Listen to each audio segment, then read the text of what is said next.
All right, cool. Well, good evening, everyone. I'm like really happy that you've all come to this meetup. We have Paul Cramer, an author, and I don't want to leave that meeting. Paul Cramer is with us this evening. I had signed up for this particular, talk last October, and then I ran into some conflicts and I wasn't able to attend. And I was like really sad because I was really interested in it. And I heard wonderful feedback on this particular topic. And it's, not what we think about most days in our work lives, but it's important, I think, for us to understand that there really are consequences of trauma, PTSD and other kinds of trauma. And those can play out in the workplace, as well as, the people that are under stress or have had trauma in their lives. It plays out in all facets of their lives, which of course, work is a big part of our lives. So I just asked, Chris Wickett and I were talking one day with Paul in the office and said, oh my gosh, it would be great if Paul would do this talk again and do it for our meetup. Our meetup is, as well, is we're part of an Agile community. We really, understand that, we live Agile. We live with that mindset. We believe in empathizing. We believe in building strong teams and creating psychological safety in our workplaces and building trust, because to be able to be really highly productive teams, we need to trust each other. We need to work well together. So anyway, I just wanted to say, Paul's an author. He's one of the people I work with in the office at Improving Minnesota. I'm like really excited that he is here with us tonight. And beyond all that, the only other thing I wanted to say is we've got other things all planned out, you guys, for next month, March 23rd. It's off a week from our normal third Thursday of the month, but we've got what should be really fun. So truly consider next month's meetup as well, because it's going to be Ask Us Anything, and it's going to be a really fun, lighthearted Ask Us Anything, but a panel of women and a really funny guy moderating for us. So I'm looking forward to that. So and then we've got April, May, and June all planned out as well. So we're going to get those things published. But tonight, I want to say welcome to Paul Cramer and thank you in advance for the time, and that we will be picking 5 names and sending you Paul's book as well. And he has put the link in our chat. So if you want to take a look at it more than what's been in our meetup event plan, you can do that. But just know that you could be one of those lucky 5 people to get a book. And I've read it and it's worthwhile reading. Everyone I've talked to has said the same thing. So I hope that you enjoy this talk. If you have questions at the end, or along the way, and we're going to be moderating the chat. But if you don't, that's fine. We'll just say thank you and wrap ups and all that kind of stuff when we get through with this presentation from Paul. But feel free to ask questions if you have questions along the way in the chat. So thanks. And with that, Paul, thank you and welcome.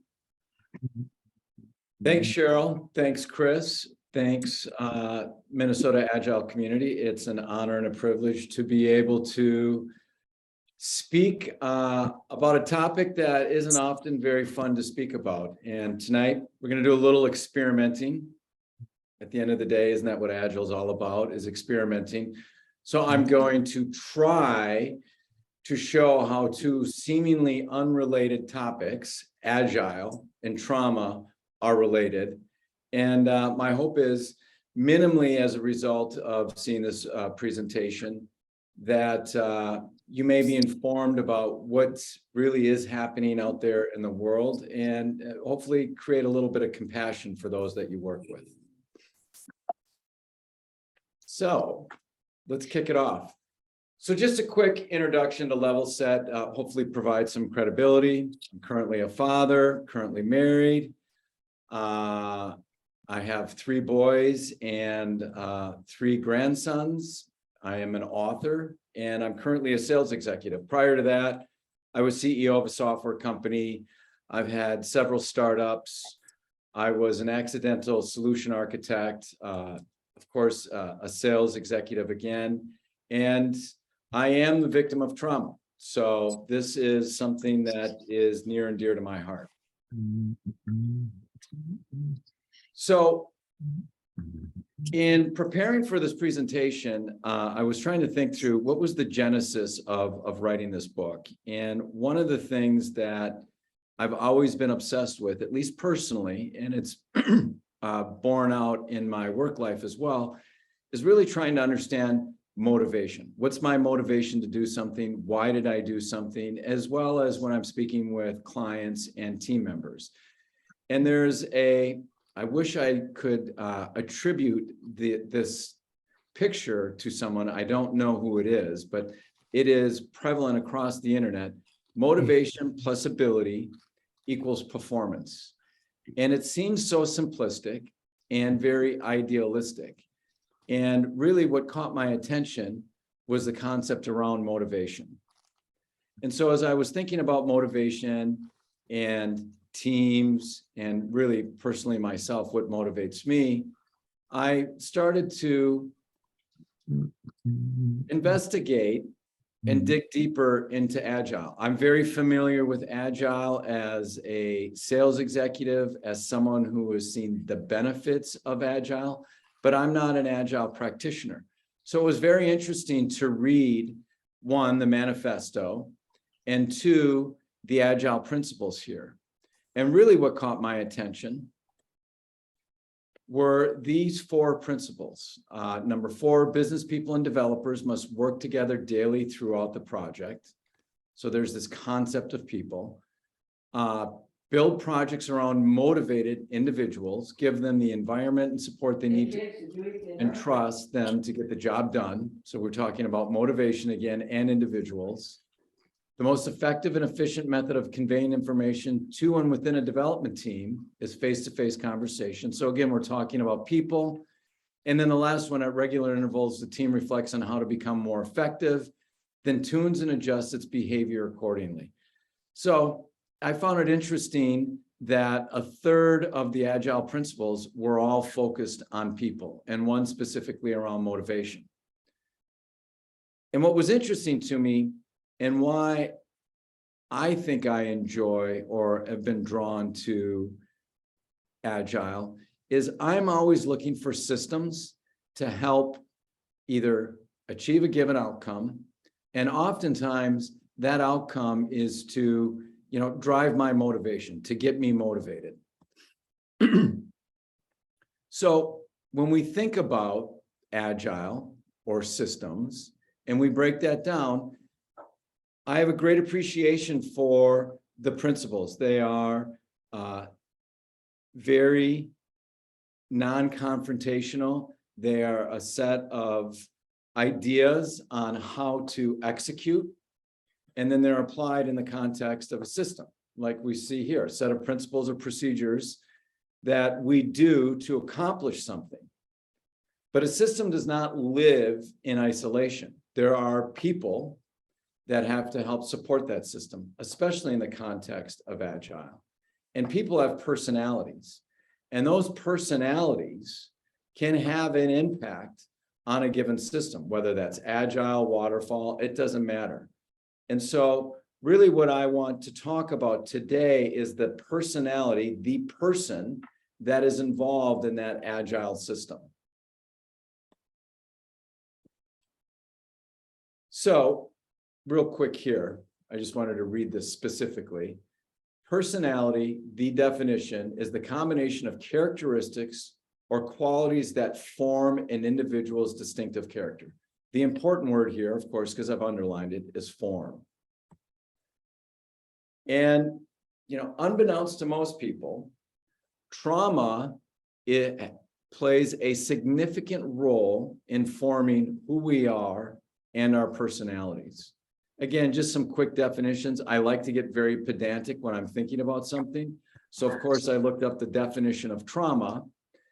And I will say personally, I'm not a big fan of the word trauma. It feels very heavy, and I never felt like it fit for me personally. But once I looked at the definition, it's a pretty benign definition, a deeply and distressing or disturbing experience. You know, really anyone could say they've had a deeply distressing or disturbing experience. I'm not going to read the second one because it's not contextually relevant to our conversation. But think about it. We are in a system, agile. We need people to help deliver and execute to support a given outcome. And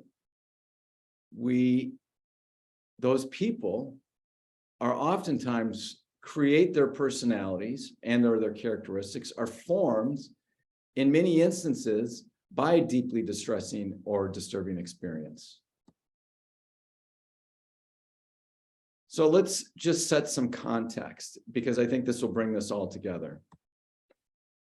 From a trauma standpoint, well over 50% of the population has experienced some type of serious trauma. And notice that I got this from ptsd.gov, and PTSD is a severe representation of trauma. And if you look at the statistics here, we'll round down for argument's sake. 50% of the population has experienced some type of severe trauma. So it's likely anyone that we are working with has experienced trauma, and it may be unbeknownst to us. Actually, and I'll just say something here real quick too. As it relates to trauma, oftentimes the outcome of trauma could be is death by suicide. And just a little known fact that every 14 minutes, there is a male, sorry, I don't have the woman number on this. There's a male that dies by suicide. So the consequences of trauma, not only in the context of the workplace, but the broader population, is significant. And then I did see one statistic. I don't know how accurate it was, but they said trauma has a $1.3 trillion impact on the global economy. So it has a significant impact. So let's talk about types of trauma, because this is what you would typically run into as leaders of your project, either as a scrum master, a product owner, what have you. So we have emotional trauma, and this really could be something as simple but as uncomfortable as bullying or discrimination or humiliation. It's probably quite chronic and actually may appear to be benign, but it is happening all over, everywhere, in every situation: a work situation, school situation, home situation, social situation. And then we have the more dramatic form of trauma, complex trauma, which that statistic related back to. And these are one-time events like a violent attack, a near-death experience, loss of a loved one, abuse, what have you. So if those are the types of traumas, what are some of the things that can cause trauma above and beyond just emotional and complex? So we're talking about, again, sexual assault, discrimination, but something that oftentimes most people don't think of: layoffs, workplace humiliation, a natural disaster. So everything that occurred down in Florida earlier or last year, the earthquakes in Turkey and Syria. Maybe it's possible one of your coworkers has a family member over there. That can have a significant and sometimes traumatic impact on those that you're working with or collaborating with. And then just another little tidbit here, just if we focus on just two components of trauma, physical and sexual abuse, you can see here again, the numbers are quite extraordinary. It is a pervasive problem in our society. So as stakeholders, again, leaders within your organizations, within your team, oftentimes trauma presents itself but you may not be aware of it. And so these are examples of possible symptoms of trauma. And these, what I would say is when you're working with someone and they're exhibiting these types of symptoms that seem to be kind of out of nowhere, they are great indicators, or think of them as blockers, for you to maybe, be a little bit more aware. But such things as nervousness, or all of a sudden people aren't showing up to meetings, they can't focus, they're forgetting tasks or activities they need to do, highly agitated, maybe they have headaches, they're not eating, or they're exhausted. These aren't meant to be an exhaustive list, but rather a representative list. Additionally, it doesn't mean if you have these that you're experiencing trauma. It just may be an indicator that something more is going on. And when you see those symptoms, there's other ways to possibly identify those that are experiencing trauma or have experienced trauma. And it shows up from a behavior standpoint.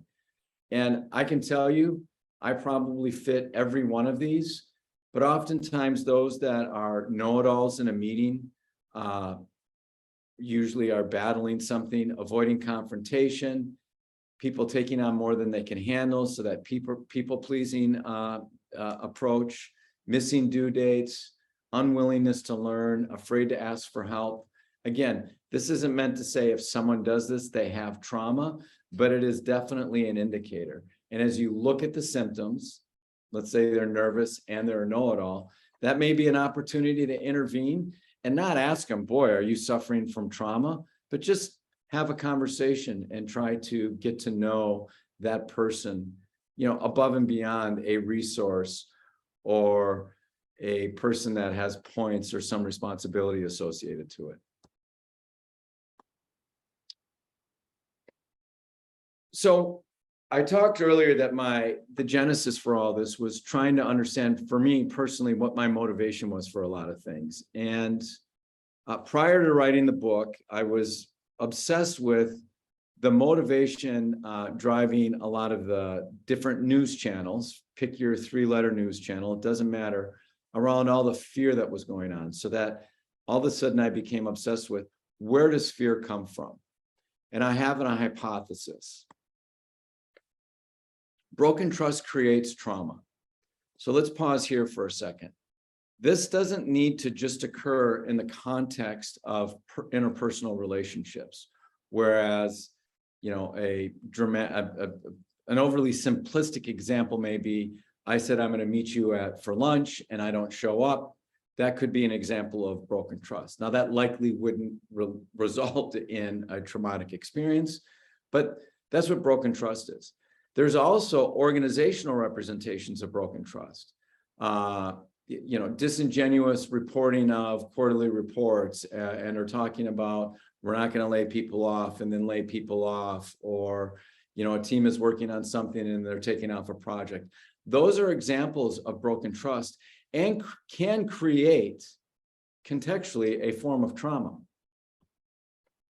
Now, the bummer with that is that trauma creates fear.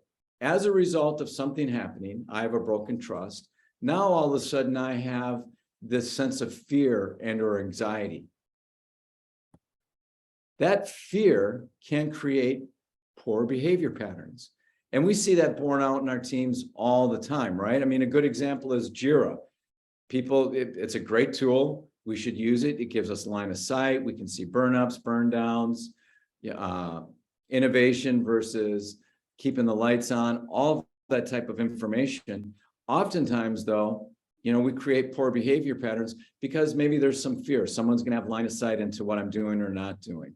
So this is my hypothesis for where trauma comes from. Again, broken trust creates trauma. Trauma creates fear. Fear creates poor behavior patterns. What might that look like at work? So possibly it's a boss or a business stakeholder yells at a team member during a morning stand-up. Seems kind of benign. We've all seen this occur. That team member stops communicating blockers because he or she does not want to get yelled at by the boss. And as a result, they're not communicating blockers. So the team may miss delivery dates. So here's an example of a broken trust, a boss yelling at a team member for just sharing something. That team member is now fearful to share, so they stop talking and communicating. And that results in, all right, because they're not communicating those blockers, you're missing delivery dates. And this is a pattern I'm sure all of us have seen time and time again. So what can we do to break that cycle of trauma, or fear rather, or fear more specifically, sorry. So let's talk about trust. If broken trust creates trauma, trauma creates fear, then, naturally the conversation is, what can I do to create trust, build trust? So let's just look at the definition. Again, there's always two. We don't care about the second one, but the first one, a firm belief in the reliability, truth, ability, or strength of someone or something. And if we think about that, and we look at the fifth principle from the Agile principles, this is all intertwined, highly motivated, self-directed teams, and that's kind of what we are talking about here from a trust standpoint. And when we look at trust, there's really two types of trust we deal with on a day-to-day basis. There's transactional, or what I call contractual trust. This is simple trust, like if I see a stop sign and another car is coming to that stop sign, I have a high level of confidence that the other person is going to stop. Or if SOW sign, just really more your day-to-day type activities. Then there's experiential or interpersonal trust. And this is really about creating some form of vulnerability. So if we think about that trauma equation, someone raised their hand about an issue and the boss yelled at them. That was a form of experiential interpersonal trust. One person wasn't willing to be vulnerable. Breaking either could, now that's the important word, could result in trust. It doesn't have trauma. It doesn't mean that it will create a traumatic event, but it's something to be aware of. So how can we build that trust? Well, it's going to take a lot of small actions over some, if we're lucky, a short period of time, but often a longer period of time. It's not something that is instantaneous. So what are some ways that we can create trust? Now, one of the things I like about some of these words is they are all very congruent with the principles of Agile. And I think of things like working agreements and or retrospectives. And I'll just share a brief story. So I recently was on an engagement. I can tend to be a know-it-all. I tend to take on more than I should. And I can be a bit pushy. And so there was a couple team members that I was working with, and needless to say, we were butting heads. And we got through our first project in spite of me, and it was successful. And we were getting ready to start a second project. And one of the smartest people I've met in a long, long time said, before we start this project, I want to create a working agreement. And I had never gone through that process before. And I have to tell you that the second project, while it was uncomfortable from a sales perspective, the ability for the team to work together and let each respective individual focus on their specific roles, it was dramatic. So things like working agreements, again, retrospectives are great ways to create trust. And then here are just some other ones. And this just kind of really goes to a working agreement: being honest, meeting commitments, being respectful. For me, one of the ways I can create trust is listening more than talking. So great examples. And again, very congruent with the spirit of Agile and the principles of Agile. And then I like to use this one a lot because I do think it's important. As team members that are part of a motivated team or a system, it's oftentimes more impactful to share experiences, not stories. And I'm not talking about user stories when we're collaborating with our business partners, but when we are working as a team, it's sharing an experience is a way of becoming vulnerable and showing that you're approachable. So what's the trust equation look like? Paul, one second. We did Yeah. have a question just now. Maybe you could elaborate a little bit more on the experiences versus stories. It was like, aren't experiences stories? Is it in the telling or the sharing? What's the differentiation there? No, And great hopefully question. I got that right for Kimberly. Yeah, I think that's a phenomenal question. For me, stories are something that is, in effect, you're being told, and it may not be something that you have experience with, where an experience is something I've experienced. I'm not just telling a story about someone else, like Joe went to the store or I knew this guy that worked at this company, got laid off, and he hasn't been able to find work. To me, that is a story. Whereas an experience is, I was sitting down with my friend Joe who got laid off, and he was really sad because he loved his job and now he's having difficulty experiencing it and finding work. And that creates some stress for me because I know he's got 3 kids and a dog, something to that effect. Stories to me don't evoke emotion where experiences do. Perfect. Thank you. Thank you. So let's talk about the trust equation. I have a little methodology that I've been working on called serve, lead, and aspire.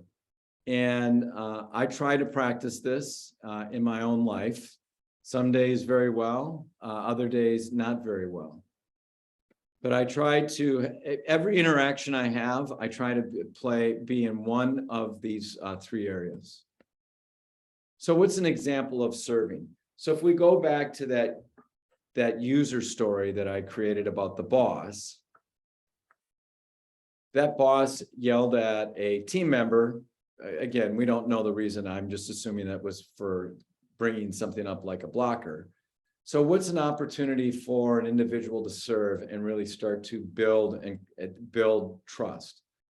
Well, maybe a team member, the scrum master, the product owner, can pull that business leader or that business stakeholder aside and, or that team member that was embarrassed, either one, and hear from their perspective, where were they coming from? Now, in this specific story, I'm saying pull aside the team member who may have been embarrassed and listen to how they feel. From a leadership standpoint, actually, you can see I flip-flopped them. From a lead standpoint, it's going to that business stakeholder and taking that risk of saying, you know what, your involvement in this project is crazy, crazy important, but the way that you dress down or handle the specific situation, maybe there was an opportunity to handle it differently, and give some examples. And then from an aspiration standpoint is the next meeting being able to communicate the vision and goals and really reminding the stakeholder, the broader team, why we're here and driving towards some motivational foundation. So this is what I try to do from a trust equation. Another simple way to do it, and it's lined out right here, is in a serve. For me, I get uncomfortable with 5-second silence, but I have found that when I can let that silence occur, that in effect, I am creating trust. I don't need to always be talking. All right, we're going to end here. I tried to talk very, very slowly. So user stories and burnt peanut butter toast. I was trying to dry it together. This is a pithy opportunity for me to promote my book. So when I had started a software company, I wasn't very familiar with Agile, and I was introduced to user story, and I thought it was one of the greatest things that I'd ever seen, because it gave me the opportunity to say what I wanted and what I wanted to achieve, without telling anyone how to do it, where it looked like on the screen and all that type of stuff. So, and they give really a power to the team to determine how to achieve the outcome. That was the other thing. I found the team was super, super excited. I could, in the context of a user story, say, this is what I'm looking for. And then the team was empowered to come up with that solution. I wasn't telling them what to do. So user stories I found to be very empowering, and in and of themselves could be a method to create and or enhance the motivation of a team.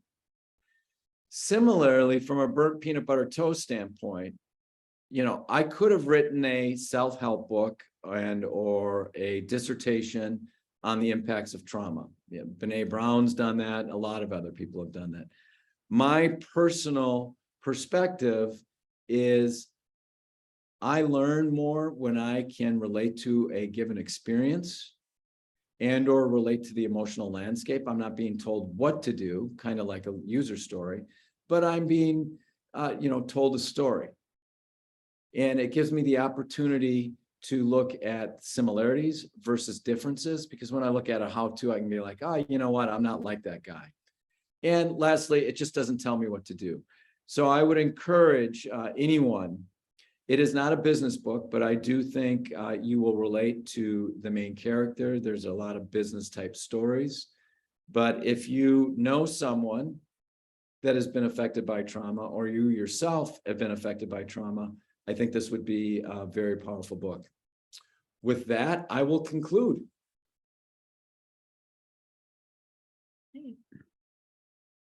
Does anyone have any questions for Paul? Comments?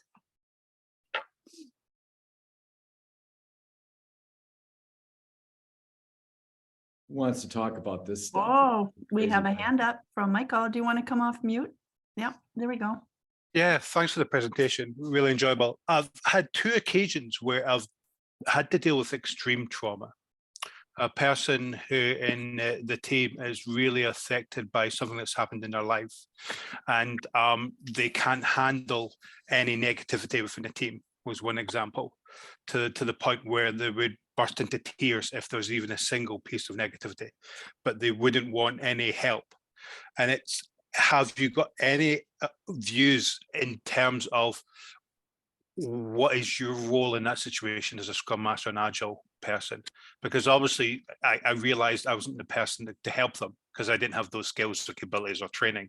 But at the same time, they didn't want any help and it was really affecting the team. Where do you see that help for them and your responsibility in terms of the team? Great question, Michael. One, I wish I had your accent. 2, I wish I had yours, Paul. So there over there in Minnesota, there we got to. No, but seriously, as a Scrum Master, when you're dealing with someone like this, someone that has been deeply affected, one of the first things I always encourage people to do is not create more trauma. And one of the horrible effects of trauma is it has an exponential factor to it. Trauma creates trauma, right? So you have this person that is afraid of, it doesn't want to hear any negative feedback or any negativity. Maybe the first step would be, and again, I'm not a pro in this, but if it was me, I might give them a free pass with respect to the stand-ups and say, could you, communicate to me any blockers or anything that you have, and remove them from an anxious environment, and try to build, again, little pieces of trust that at some point in time, they may be open to coming back into the Scrum or a specific meeting. But I would try to identify, just small little things that you can do to remove any level of anxiety. The other thing is, I think being able to approach that person and show some compassion and really maybe relate at some level of, it must be really hard to go through what you're going through and sitting in these meetings where it can be a little negative. has got to be tough. And, you know, as a result, why don't you take a break from something? But any way that you can have a compassionate ear and voice can go a long way, again, to building just small steps of trust. Because remember, the consequence of trauma is fear, and it creates poor behavior patterns. And those poor behavior patterns that this person is exhibiting is they don't like anxiety. And as a result, they're becoming more, you know, they're not asking for help, and they're internalizing more and more. Yeah, thanks for that. I can relate from that. Trauma creates trauma, because I then had trauma in the entire team. And I wasn't just dealing with one person's trauma, I was dealing with an entire team's trauma based on that single point. So you're right, it can escalate really badly. But thank you for that advice. Great question. Thank you. Okay. Well, Amy raised her hand. Amy, if you want to come off mute and share your question or thoughts. Yes, indeed. Yes, hello. Good evening, everyone. And my name is Amy. And my question is basically to do with the fear of failure stemming from trauma. And, you know, every day I see and work with the higher ups and, you know, managers and executives who sometimes are really willing to compromise the betterment of team members, of Scrum teams, of, Scrum masters, even Agile coaches, you know, in terms of overwork and mid-sprint requirements and a lot of stress and pressure on us. Does the fear of failure stem in some form or shape from trauma? So my answer, Amy, would be unequivocally 100%. Now, is that, do I have any scientific data to back that up? I don't, Right. but I can say from personal experience, Yes. as someone that, you know, experienced some of the worst trauma you could possibly experience as an individual, that I had a huge fear of failure. And one of the things that I learned, a skill, was I started to inquire and drill into that. So I started to ask why, you know, do the ask why 5 or 7 times. And the reality was, I didn't have a huge fear of failure. I had a huge fear of people thinking that I wasn't smart. And it just represented itself as fear of failure. And once I had that epiphany, Yes, I started to approach things much differently. And, you know, I realized that I don't need to be the smartest person in the room. And what happened to me, as an example, wasn't a result of me not being smart. It was just something that happened to me. And it was a huge awakening. And so I think most people say they think they have a fear of failure, but when you drill down, it's something a bit more specific and or benign, like me thinking, I'm afraid I'm not smart. thank you so very much. And I really love the presentation. Thank you very much. Thank you, Amy. Well, we have Lindsay's hand up, and then also a question from Claire in the chat. So we'll go to Lindsay next. Hello, Amy set me up really, really well for my question. My question is around fear of failure. And so I'm working with someone right now, and it just came up earlier this week. You know, we had a team meeting, and I decompress with this person after the meeting, and I get on the phone and they're crying. And okay, tell me more. And they're like, I just feel like I'm a failure. And I think that's so real, that this happens. And so what advice do you have for how to help that? Because I absolutely, so I had seen this meetup and I was like, well, if there isn't any sign to attend a meetup, I don't know what is, having that come up, because I do see it as like there's underlying trauma. And the thought in my head was like, get a therapist, and go through some stuff there, but I'm not going to tell this person that in such a direct way. And so we had a great conversation and I was able to support this person, but how do we handle this? Great question. And, you know, candidly, this is a very nascent topic. It's just starting to bubble to the surface. One thing I would say is minimally, you could say, here's a book that I have. It could be Burnt Peanut Butter Toast. Brene Brown does an amazing job in this area. It's not necessarily specific on trauma, but it can be helpful. What I would say, here's what I have learned, because of course now my trauma radar is on all the time, and I just want to say, you got trauma, it's all over the place. Oftentimes, just listening and then sharing an experience of, when I had a similar feeling, this is what I did. And fear of failure, oftentimes, Matt, and I've said oftentimes about a bazillion times today, can actually just be code for imposter syndrome, that I feel like I am not the right person to pull this off. And imposter syndrome typically is related to control, that I don't know everything that I'm doing. And maybe just trying to unwind it that way and ask the, why 7 times. But your idea of see a therapist, there's programs out there, or just, giving him or her a book. Yeah, if someone's breaking down, that's a subtle cry for help. And I can't stress enough that trauma just is exponential. Trauma creates trauma, and you have a ripple effect that can bring down an entire team, delivery mechanism, a family. Yeah, that's awesome. Thank you. And I had just shared, so last week I had shared with this individual a whole list of book recommendations. And then we talked through the books, and, there's a wide variety of things like specific to the role that they're doing. And ultimately the advice I gave is like, hey, read through these books, read through the comments, see what resonates for you.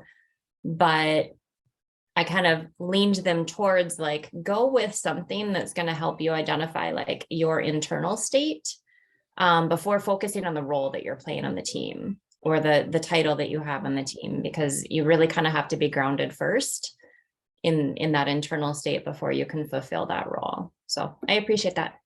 Yeah, thank you. Great advice, Lindsay. Yeah, and you're right. Oftentimes, it's important to do that personal self-assessment, that inventory, to figure out really, as we started out the meeting, what is my motivation? What's motivating this thought of fear of failure? Because there is a motivation behind it, and that motivation is likely trauma.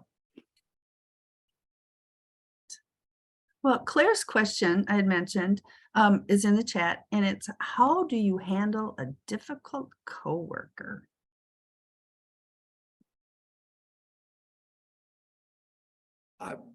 Great question. Prior to my experience in this topic, the way I handled a difficult coworker is either I avoided them or I went toe-to-toe with them. What I've subsequently learned, if we recall back to that serve, lead, aspire, is in the context of that, I have a mantra that I practice on a regular basis, and it's listen, learn, love, and let go. And it sounds hokey and soft, but it has been a game changer. And what I have found is that when I truly listen and really take in what that person is saying and love them regardless of how they're saying it, what they're doing, how they're acting, and then learn from, just peeling back all the awful veneer of a difficult individual, that I can let go of all those rough edges of a difficult individual and then just move on. So, and I have to repeat that mantra sometimes in my head, because I'm in sales, so some of my customers really drive me nuts, and they can be disrespectful. They can be overly demanding, and I'll sit on my hands and say, listen, learn, love, let go. And it has been a game changer. And for me, listening is, and everyone knows that you individuals that are agile practitioners, you're above everyone else from an emotional intelligence standpoint, but it's a muscle, and it is I have to be actively thinking about what they're doing or what they're saying. And as a result, I'm not forming any opinion or what my next statement is. I am literally just listening, learning to what they're saying. And then if there's parts of how they present themselves that are ugly at best from a personality standpoint, that's when I got to love the message, not the messenger. And then I can let go of all the other crap. Because oftentimes difficult people are just afraid that their point's not going to get across.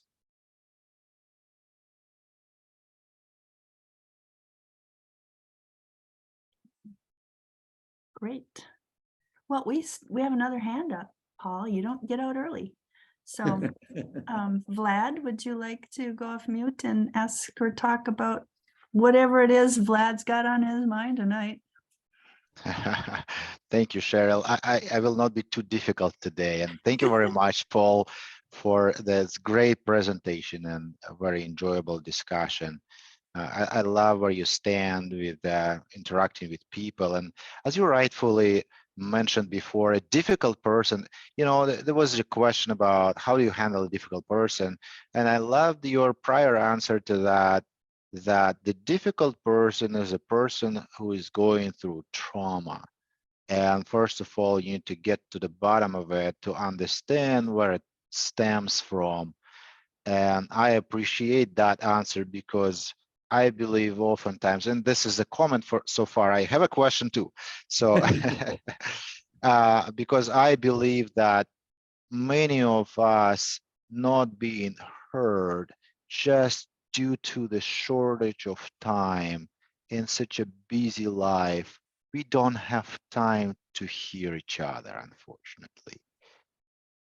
I would like to hear your opinion about that, first of all. And the second, my question is, what do you think as a professional is in this area, what it has to do with the special teaching, and I hope that you heard of it, called Crucial Conversations. So there's a company, Vital Smarts, formerly now it's Crucial Learning, and they are talking about the rule in the company that the effectiveness of the company is proportional to the time between the problem being noticed and the problem being resolved. The shorter that time, the more effective is the company. I'm wondering, what do you think about this approach to, this model of, trauma and, how to overcome that in what it has to do with the principles and the framework of Crucial Conversations? Thank you. Thank you. There's a lot to unpack there. I am not familiar with Crucial Conversations, but I appreciate the spirit of it. And it seems to be pretty similar to Agile, right? Let's break things down to smaller work packets so that we can really, from a Kaizen standpoint, when we see an issue, raise our hand and try to solve that problem right away. Here's the problem with trauma. Most people don't know that they have it. And as a result, it's not something that can be resolved very, very quickly. Those that are working with others that you feel may have experienced trauma, what I have found works the best to shorten that distance between that crucial concept, the difference between output and success, is one, compassion, but two, empathy. And let's use that difficult employee as an example. We all deal with difficult people. I have to remember oftentimes when someone's being difficult, I got to put myself in, I got to walk in their shoes for a few minutes. And let's say it's a business leader and and I'm a scrum master, and they've made an unreasonable request of a large story point activity needs to be accelerated, and they don't give really any reason. When I hear that now, I can at least for a moment put myself in that business stakeholder's shoes and be like, okay, they probably were in a budgeting meeting or with their own boss, and or they're reviewing numbers that don't look satisfactory for this specific stakeholder. And now he or she is just pushing some unreasonable expectation because they think it's going to reduce any heat that they may be receiving from other external factors, whether it's their boss, their family, or what have you. So one of the things is, I think, a very good practice is to be mindful and empathetic as to what may be going on with that person. And sometimes, candidly, I just make up a story so that I can relate to them better. And it may not even be accurate, but it gives me the opportunity to really focus on listening and learning, really listening and learning to what they say so that I can just move on and not carry someone else's trauma with me. And that usually, shows up with respect. Carrying someone else's trauma usually is an unreasonable request that I accept. And so really pushing back and saying, here's another approach or something to that effect. I hope that made sense. Thank you, Paul. I appreciate that. Well, we don't have any more hands up. No questions in chat. Hey, can I ask you a quick question? Absolutely. I'm sort of curious, what is it about work that makes otherwise, like, normal feeling human being or normal human beings treat each other in such a way that causes trauma? Or it's like, it's sort of like the person who says it's not personal, it's only business is usually the one on the end of, to not be crude, but they're kind of the asshole, right? So, but like, what is it about work that makes people sort of forget about humanity, right? Like, if I'm at home and I'm interacting with my friends and other people that I know, or even if I'm just in a place with a bunch of strangers and I'm not in work, I've seen people who were really horrible to other people in a work setting be actually people I might want to talk to, not in a work setting. But what do you think it is about work that causes that? That's an awesome question, and something I've pondered on a lot. And I think the biggest contributor to that is I don't think most people, especially leaderships, see interaction with coworkers as relationships. They see them as resources, as things that I need to accomplish something. And it is funny, but there's that disassociative effect, right?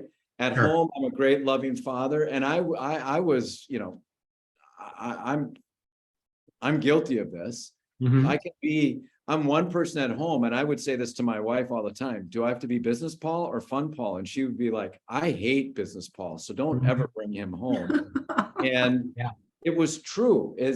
I think there's this, once you step out of your community, whether that's family, your group of friends, your hobbies, and you walk into a work environment, there is perceived expectations in that given role. And as a result, you start to disassociate and you don't see others as relationships. You see them really more as resources. And my favorite acronym for fear is false expectations appearing real. And I think many of those people that think this isn't personal, it's business, they are living that false expectations appearing real. And that's just their way to disassociate. Yeah, that's interesting. I've often thought about it as like in relation to driving, right? Like there are people who, when they're surrounded by 2,000 pounds of metal and somewhat anonymous on the road, are really unpleasant individuals. But if you remove that, they're often not quite as aggressive or whatever. It's always been a really interesting thing to me that, the concept of the professional facade, as you mentioned, work Paul and not work Paul. You know, it's just such an interesting concept to me because I can't do that. I'd be a horrible actor, right? Like I can't personally do that. So it's always just been a very interesting thing to me. I totally agree. And it really, when someone says it's not personal, it's business, right Mhm. there, that just means I would take it as culture is not a important part of the organization, because culture is that way to create relationships. And Yeah. as a result of creating those relationships, we are moving towards, you know, a defined outcome, whatever that may be, a widget, a consulting organization, what have you. But yeah, I hate Sure. that term, because the reality is it is personal. It may not be to that person, but then they come off as a callous, you know what, and that's not necessarily who that person is. Right. Right. Yeah, I've been trying to get people to stop calling people resources for Yeah. over a decade. Yep. And you know, because when you're a resource, you have the potential to be exploited, right? And so, but like that's a pretty ingrained thing, and I don't know if that's like a way of, you mentioned disassociation, if that's that, you know, dehumanization or impersonalization of those things I'm dealing with, so that and I'm doing it as a, you know, self-defense sort of mechanism. Or you mentioned expectations. Is it just the fear that's driving everyone that causes that to happen? And people act weird when they're afraid. So I've never been able to really quite figure it all out. Yeah, it's my personal opinion is most people are motivated by fear and they just don't realize it. And Sure. 100% agree. fear is a manufactured state. We don't come into this world full of fear. We come into this world, you know, open, excited, wanting to learn new things. We acquire fear over time.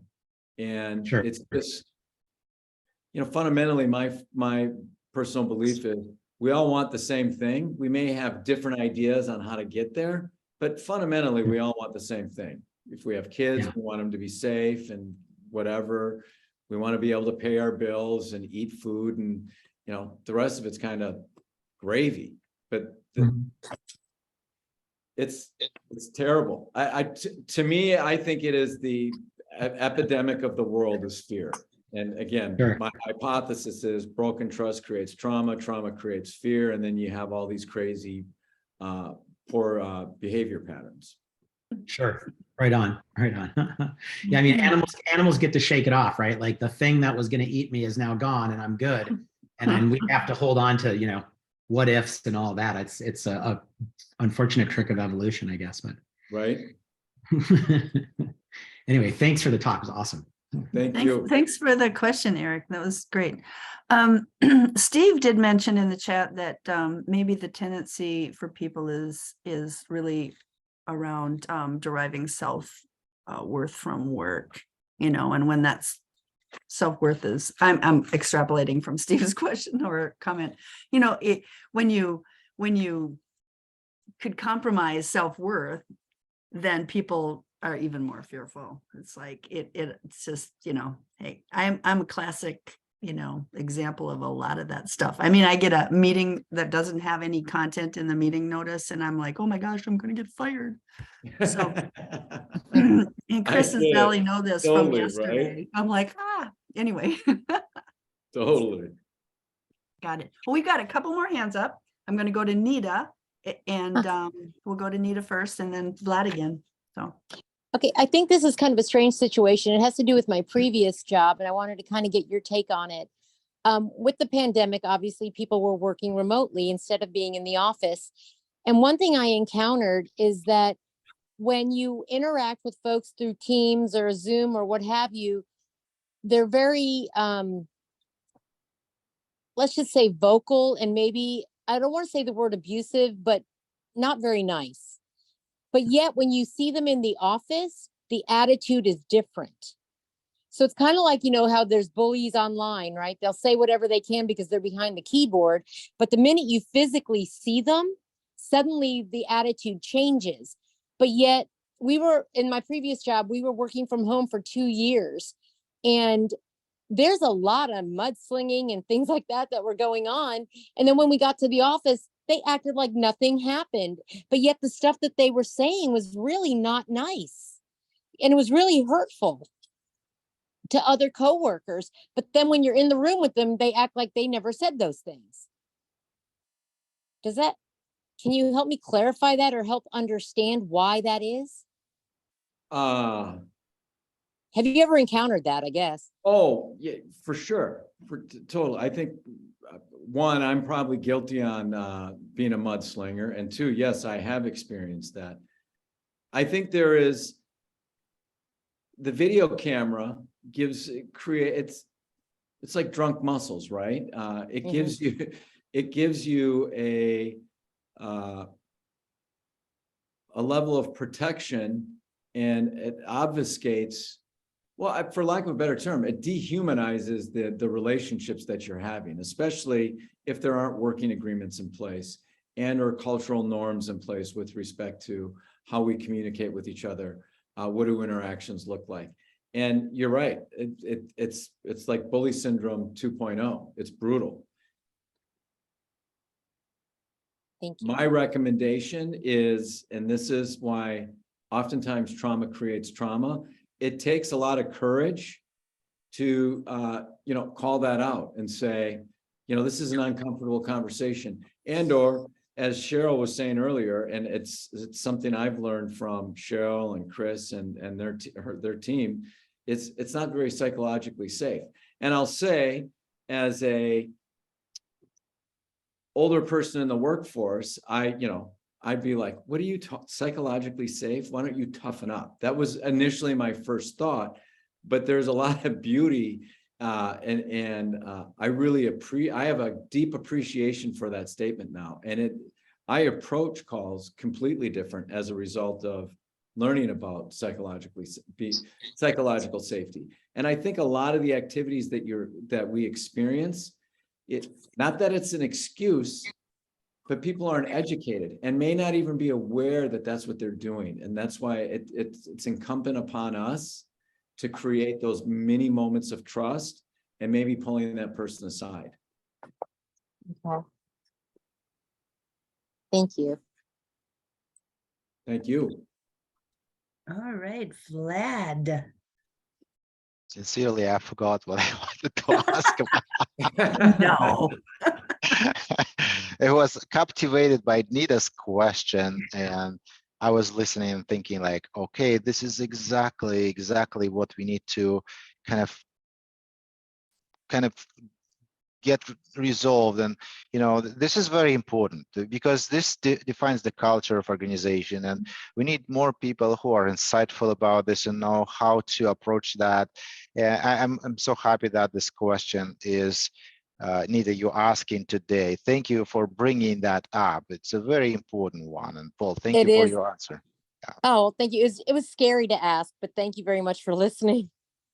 Oh, you reminded me about what I wanted to ask. Oh, okay. Thank you.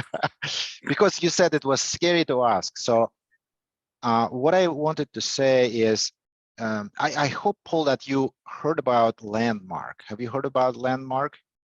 So they do the transformation, people transformation over a weekend, over 3 days. So I have not. Okay, so there's a very interesting idea, and this idea is coming from the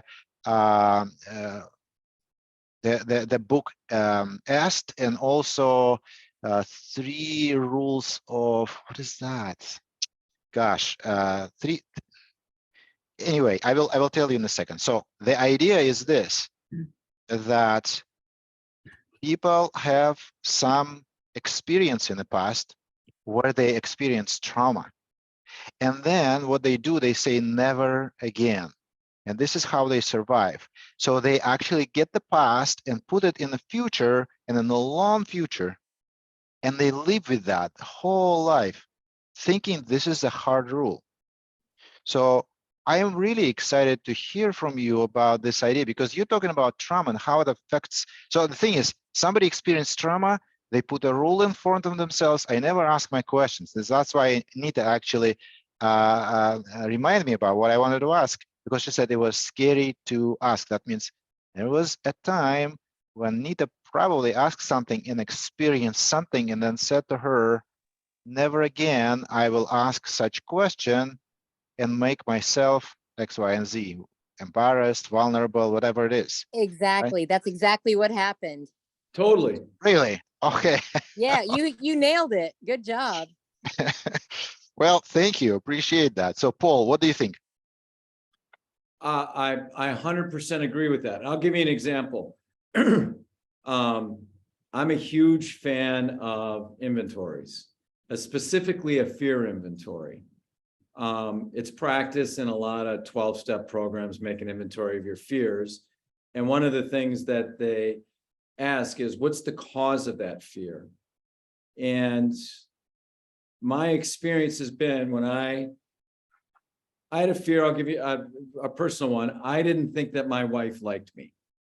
And so I wrote that down. I don't think my wife likes me. And then I asked why. And my response was, because I don't make enough money. And then I said, why do I think I don't make enough money? Because I'm afraid I don't make enough money. Why? Because I don't make enough sales calls. Why don't I make enough sales calls? Because I'm afraid people won't like me. Now I'm abbreviating it, but when I got to that point where it said, I'm afraid people won't like me, I realized that that was my fear. It wasn't that I didn't think my wife liked me. I didn't think people in general liked me. And once I understood that, I could go back and start to identify some pretty significant events. And the reason I didn't think people would like me is because if they knew what would happen to me as a kid, there'd be no way that they'd like me. So that was a huge, super insightful. And now I don't have this fear of making phone calls, and I could give two shits if people like me or not. I mean, some people are and some people aren't. I'm a polarizing character in many situations. So that asked why 5 or 7 times, and I think it was Nina that asked the question of, it's scary. It's scary to confront someone, but if you kind of drill down, you might find out why that is. That's a very good point. Yeah. Do you mind if I ask another question? So not at all. Thank you. So the thing is, when we answer why, we can take different paths. So for example, in your case, you say, why do I fear they don't make enough money? And you say, because I don't make enough calls. So this is one of the answers, but you can have another one. And you can have 3 different answers to this question. This is like your decision tree could be going different ways wherever you want it. So for example, I would say that we need to look for something. We need to actually get a discovery. And discovery is like when you open a fridge and there's a Grand Canyon there, you know, it's like not what you expected. So we always need to find where's the door that we open. And typically these doors roots in a trauma. So pretty much we need to think about like, what trauma did I had before that makes me fear being cheap? Maybe when I was in a kindergarten, a girl break up with me when I was 4 years old, and she said that I am cheap because I don't have toys. And then I said to myself, never again. And I started to, right? So similar to that. So agreed. There's more than one way to skin the cat. And you know what interests me in this concept of trauma is not necessarily what the trauma is, but the poor behavior patterns that it creates and how they show up in my life. And really at the end of the day, how my world gets smaller and smaller and smaller. And my poor behavior patterns are, I get angry, I isolate, and then I start to fantasize about what could be if someone acted in a certain way. And those are just all derivatives of fear. Okay, but from this perspective, my question, which question is more powerful? Why or what happened to me? I think the most powerful question is it possible? So in the context of why or what happened to me, I think it's going to be different for different individuals. For me, what happened to me was something that I just blacked out and just didn't spend any time, I just wasn't going to ever tell anyone what happened. So the why was more important. And what happened was inconsequential.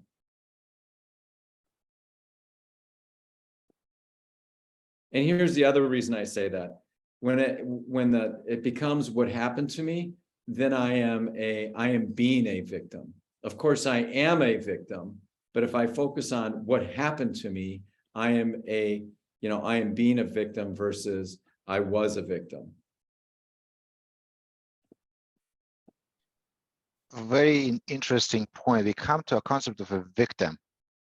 And this is what Crucial Conversation is talking about. And forgive me talking about this because I'm a certified trainer, so I know it inside and out.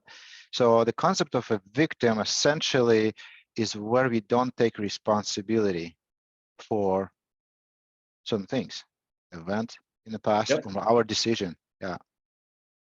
So from this perspective, what can you tell about people going through trauma in the light of responsibility? There was a question here. Somebody was going through trauma, crying all the time, and not accepting any criticism. And it, to me, sounded like a very toxic relationship in the team. So how do you approach that, being somebody not accepting any responsibility for what that person is going through and how this person affecting the team by doing this?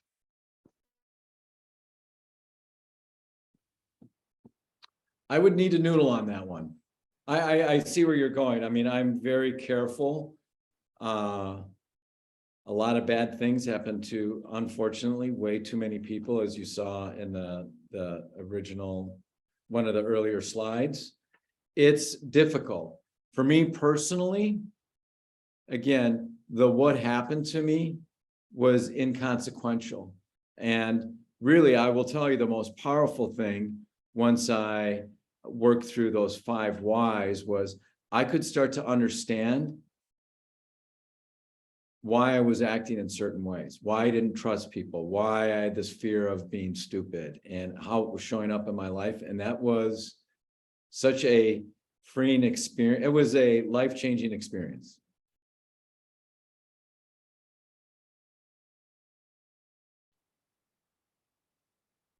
And I would encourage everyone, and I'm going to take I'm not marketing, but take a look at the book, because I think it's written in a way that it's easy to relate to the emotional landscape and have some personal self-discoveries. They're not going to be the same as Jack, the character in the book, but I think that they will evoke people asking questions about themselves.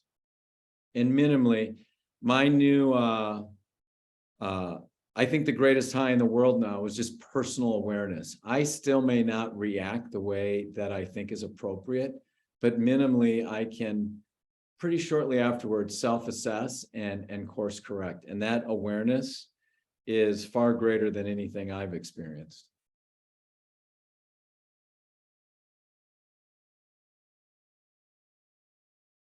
Totally great segue into announcing who gets a book. Right. I think everyone's still here that I've picked out. Did I mention you look beautiful today, Cheryl? You're so sweet, Nita. Oh my gosh. Thank you. That's all I can say. Here we've got some names. Eric Ani, and Lindsay Bennett, and Heather. Heather's last name is Butler, I believe it is, or yeah, Butler. And let's see, Eric, Lindsay, Heather, Derek. I think, yep, you're Derek, you're still here. And let's see, Eric, Lindsay, Heather. I don't have Heather Schultz, she's still here. And Tiffany. What do you think? So from each of you, and I'll send you a message in Meetup, in our Meetup, just to request your address, and then I'll have the book shipped to you.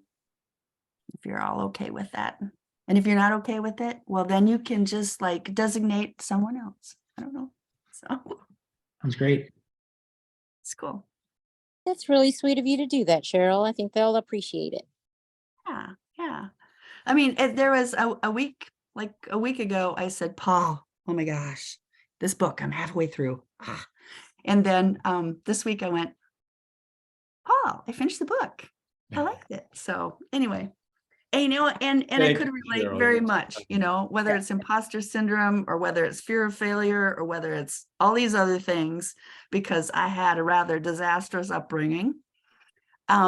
These are things that, you know, given the statistics, many people have something in their past or in a past work life. It doesn't have to be, you know, familial, but there's stuff.